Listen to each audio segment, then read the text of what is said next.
नमस्कार। लर्निंग मंत्रा की ऑनलाइन पाठशाला में आपका स्वागत है।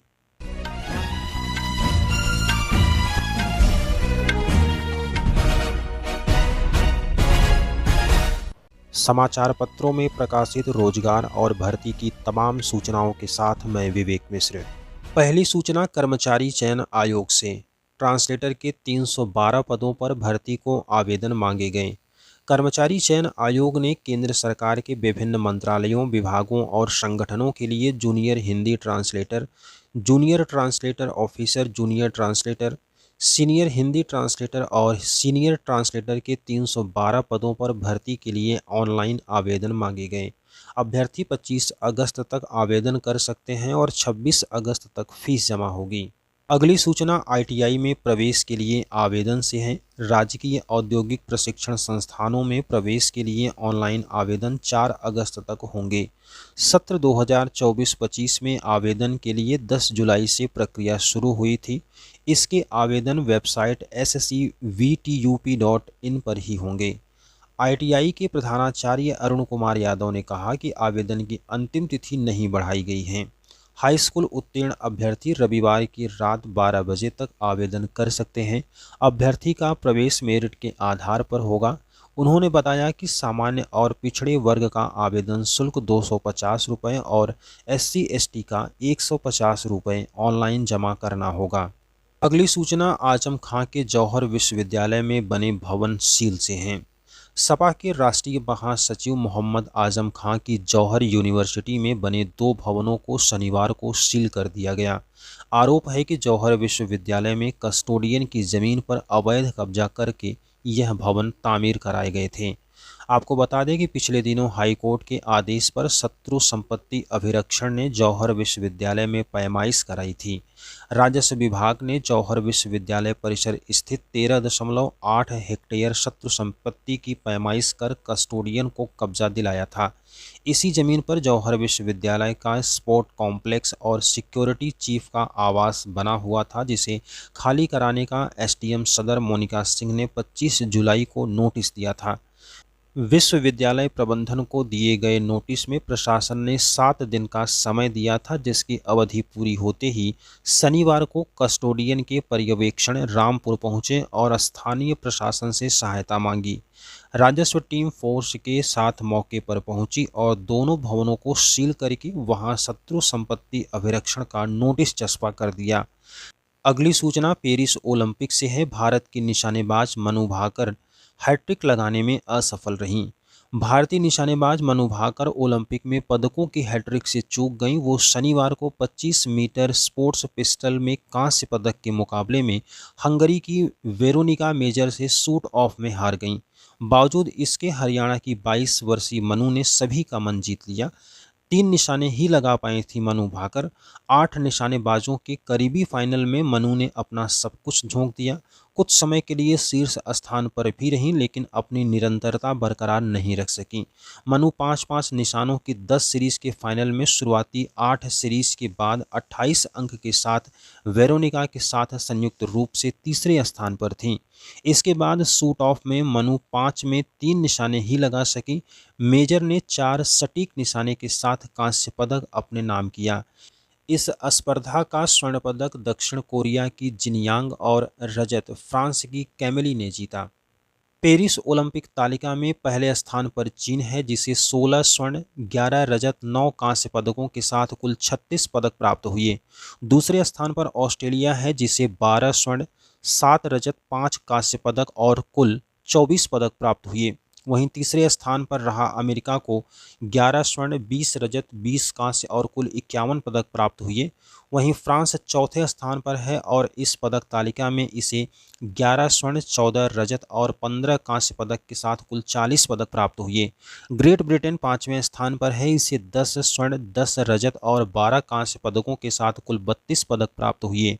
भारत 49वें स्थान पर है और इसे 3 पदक प्राप्त हुए हैं और तीनों ही पदक कांस्य श्रेणी के मिले हैं। स्वतंत्रता से पूर्व हर घर तिरंगा में भाग लेने के लिए केंद्रीय गृह मंत्री अमित शाह और रक्षा मंत्री राजनाथ सिंह ने शनिवार को लोगों से हर घर तिरंगा अभियान में भाग लेने की अपील की है। भाजपा के दोनों वरिष्ठ नेता ने कहा कि यह एक राष्ट्रीय आंदोलन बन गया है जो हर भारतीय में बुनियादी एकता को जागृत करता है। प्रधानमंत्री नरेंद्र मोदी के आह्वान पर यह अभियान बीते 2 वर्षों से जन जन का अभियान बन गया है। दिल्ली कोचिंग मामले के बाद दिल्ली में रहकर यूपीएससी की तैयारी करने वाली एक छात्रा ने सुसाइड कर लिया। दिल्ली के ओल्ड राजेंद्र नगर में 21 जुलाई को दिल्ली की घटना घटी थी। 3 पेज के सुसाइड नोट में यूपीएससी अभ्यर्थियों पर बढ़ते दबाव और परेशानियों का जिक्र किया गया है। मौत के बाद अंगदान की भी इच्छा जाहिर की है। नोट में अंजलि ने लिखा है कि बढ़ती फीस की वजह से उसे हॉस्टल छोड़ना पड़ रहा है। वह डिप्रेशन की शिकार हो गई है और डॉक्टर को दिखाने के बाद भी आराम नहीं मिल रहा।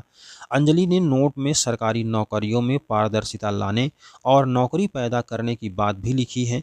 मौत के बाद उसने अंगदान करने की ख्वाहिश की थी। आपको बता दें कि 3 पन्नों के सुसाइड नोट में यूपीएससी अभ्यर्थियों की परेशानियों का जिक्र करके महाराष्ट्र की अंजलि ने पंखे से फंदा लगाकर खुदकुशी कर ली। अंजलि की आत्महत्या की घटना 21 जुलाई की सुबह उसी ओल्ड राजेंद्र नगर इलाके में हुई, जहां 21 जुलाई को राव आईएएस स्टडीज़ के बेसमेंट में पानी भरने से 3 यूपीएससी अभ्यर्थियों की मौत हो गई थी। अगली सूचना में हम जानेंगे, प्रधानमंत्री नरेंद्र मोदी ने कहा भारत दुनिया को खाद्य सुरक्षा देने में पूरी तरीके से सक्षम है। भारतीय प्रधानमंत्री नरेंद्र मोदी ने शनिवार को कहा कि भारत की कृषि विविधता विश्व खाद्य सुरक्षा के लिए आशा की किरण है। भारत अब एक ऐसा देश बन गया है जहां उपभोग से ज़्यादा खाद्यान्न उपलब्ध हैं। भारत खाद्य एवं पोषण सुरक्षा के लिए समाधान देने की दिशा में काम कर रहा है। प्रधानमंत्री मोदी ने ये बातें 65 वर्ष बाद देश में आयोजित हो रहे कृषि अर्थशास्त्रियों के 32वें अंतर्राष्ट्रीय सम्मेलन के उद्घाटन सत्र में कहा। इस सम्मेलन में दुनिया के 70 देशों के तकरीबन 1000 प्रतिनिधि हिस्सा ले रहे हैं। उन्होंने कहा कि पिछली बार मैसूर में जब भारत ने इस सम्मेलन की मेज़बानी की थी, तब आज़ादी मिले ज़्यादा समय नहीं हुआ था। वह दौर देश में कृषि और खाद्य सुरक्षा के लिहाज से चुनौतीपूर्ण था। उन्होंने कहा, आज भारत दुनिया में दूध, दालों और मसालों का सबसे बड़ा उत्पादक है। वहीं खाद्यान्न, फसल, सब्जी, कपास, चीनी और चाय का दूसरा सबसे बड़ा उत्पादक भी है। प्रधानमंत्री ने कहा, हम कृषि में डिजिटल तकनीक का इस्तेमाल कर रहे हैं। पीएम किसान सम्मान निधि के जरिए एक क्लिक पर 10 करोड़ किसानों के बैंक खातों में 30 सेकंड में पैसे ट्रांसफ़र हो जाते हैं। हम डिजिटल क्रॉप सर्वे के लिए डिजिटल पब्लिक इंफ्रास्ट्रक्चर बना रहे हैं। किसान रियल टाइम सूचना से डाटा के आधार पर फैसले ले सकेंगे। अगली सूचना प्रयागराज में एम्स की स्थापना से है। तो केंद्र सरकार ने कहा है, प्रयाग में एम्स की स्थापना की कोई ऐसी योजना नहीं है। दाखिल जनहित याचिका पर हाईकोर्ट ने केंद्र सरकार से जवाब मांगा था। केंद्र सरकार ने इलाहाबाद हाईकोर्ट को बताया कि प्रयागराज में एम्स की स्थापना की फिलहाल कोई योजना नहीं है। मोतीलाल नेहरू मेडिकल कॉलेज में सुपर स्पेशियलिटी ब्लॉक का निर्माण किया गया है। यह आदेश मुख्य न्यायाधीश अरुण भंसाली, न्यायमूर्ति विकास बुधवार की खंडपीठ ने सहज सारथी फाउंडेशन और अन्य की जनहित याचिका पर दिया है। महाकुंभ के मद्देनज़र प्रयागराज में एम्स जैसी सुविधाएं मुहैया कराने वाले अस्पताल की स्थापना की मांग को लेकर सहज सारथी संस्था याचिका दायर की थी। इस पर कोर्ट ने दो टूक पूछा था कि क्या केंद्र के पास प्रयागराज में एम्स या उसके जैसी चिकित्सा सुविधाओं वाले अस्पताल की कोई योजना है या नहीं। और अब अंत में इलाहाबाद विश्वविद्यालय में प्रवेश से संबंधित कुछ महत्वपूर्ण सूचनाओं पर नज़र। इलाहाबाद विश्वविद्यालय के शैक्षणिक सत्र 2024-25 में स्नातक पाठ्यक्रमों में प्रवेश प्रक्रिया का आगाज हो चुका है। दूसरे चरण के लिए पंजीकरण शनिवार से शुरू हुआ। 12,957 छात्र छात्राओं ने कोर्स का चुनाव किया। इसके साथ ही 721 ने पंजीकरण शुल्क भी जमा कर दिया है। दूसरे चरण के पंजीकरण की अंतिम तारीख 12 अगस्त है। इसके बाद काउंसलिंग की प्रक्रिया शुरू हो जाएगी। प्रवेश प्रकोष्ठ के निदेशक प्रोफेसर जे.के. पति की ओर से जारी सूचना के मुताबिक पहले चरण के लिए शनिवार शाम तक 63,364 अभ्यर्थियों ने पंजीकरण किया है। इसकी अंतिम तारीख 5 अगस्त है। दूसरे चरण के पंजीकरण से पहले विद्यार्थी अपने पहले चरण के पंजीकरण में एक बार संशोधन कर सकेंगे। दूसरे चरण के पंजीकरण में छात्रों को कोर्स भरना होगा और पंजीकरण शुल्क जमा करना होगा। व्यावसायिक पाठ्यक्रमों में प्रवेश के लिए 79% ने परीक्षा दिया। प्रोफेसर राजेंद्र सिंह रज्जू भैया राज्य विश्वविद्यालय और संबद्ध कॉलेजों में व्यावसायिक पाठ्यक्रमों की संयुक्त प्रवेश परीक्षा शनिवार को 6 केंद्रों पर 2 पालियों में संपन्न हुई।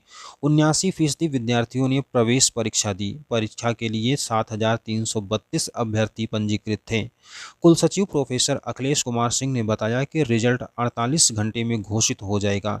इसके तुरंत बाद प्रवेश के लिए काउंसलिंग शुरू कर दी जाएगी। परास्नातक के 7 विषयों में पंजीकरण आज से शुरू होगा। इलाहाबाद विश्वविद्यालय में परास्नातक के 7 विषयों के नए कट ऑफ के लिए पंजीकरण और डॉक्यूमेंट अपलोड रविवार से किया जा सकेगा।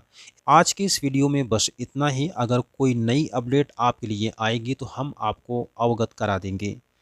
वीडियो आपको अच्छा लगा हो तो लाइक करिएगा, चैनल पर पहली बार हैं तो सब्सक्राइब जरूर करिएगा। जय हिंद।